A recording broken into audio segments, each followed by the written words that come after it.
مسؤولين كترسل maamulka degmada Gurceel ayaa ka qayb gashay munaasabad balaaran oo lagu xirg jirayay qaybta afka yeelka cusbitaalka Shifa ee degmada Gurceel.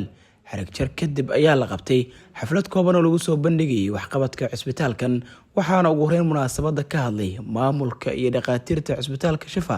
waxayna bulshada la wadaageen muhiimadda ay Gurceel u leedahay qaybtan cusub ee lagu soo kordhiyay cusbitaalka. الفم كما تعلمون إخوتي وأخواتي هو عضو مهم جدا في جسم الإنسان، فالإنسان عن طريقه يتناول الطعام والشراب الذي يبقيه على قيد الحياة، فلذا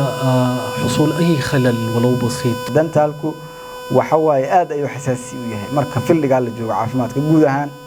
صوته وسيده وشيء وميل أباهن إلالين كبدن إلالين تا أي ميلها كالأباهن. حواي تيم waxaan ku amaanayaa Shifa team dhalinyaro isku xiran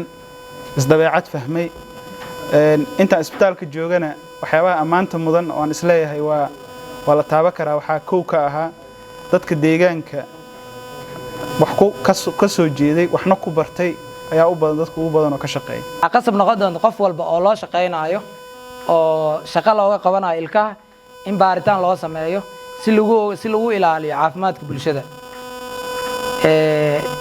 qofkii sidoo kale qofkii la nool cuduradaas oo kale waa cudurro caadi iyo ceeb ma aha wax la noolaado waayo. Odayaal dhaqameed iyo marti sharaf kale oo munaasabadan ka hadlayay ayaa ka mahad celiyay doorka wanaagsan ee uu isbitaalku ka qaato badqabka bulshada degmada Gurceel. degmada Gurceel marka hore Shifa inay ku soo kordhisay wax la taaban karo la sheegi karo wax jira ah inay ku soo kordhisaa sax ah ilaa maalinta ay yimideen يوم هذا عاوه ولا جوجو أنت كده حيس. Shifa waa la amaana iyadoo waajibkeedu waa gudatay customer-ka waxa la rabaa marka dadka deegaanka inay waajibkooda gutaan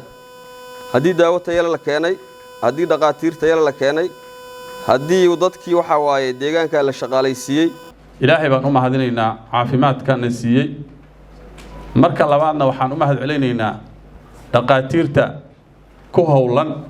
siday annaga caafimaadkanaga uga taxadari lahayd marka ninkiisa uu sheekeynay wuxuu yiri niyo dhakhtarka indhaha u tagayo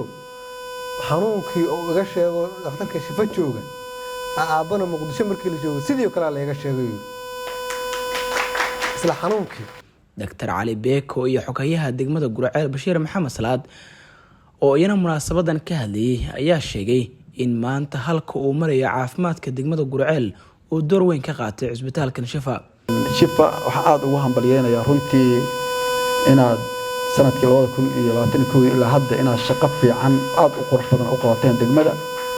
oo aad ku soo kordhideen dhaqaatiir waaweyn oo runtii maanta qaar ay fadhiyaan dabcan waxaan ku jiraa dadka baahiyahaas dabcan ay ka muuqdaan marka waxaan rabaa inaan idin iraado dabcan dadka ugu horeeya oo runtii ka faa'iideysanayaan kamid ahay gudoomiye ku-xigeenka degmada Gurceel Dr. Shaafici Jaamac Cabdi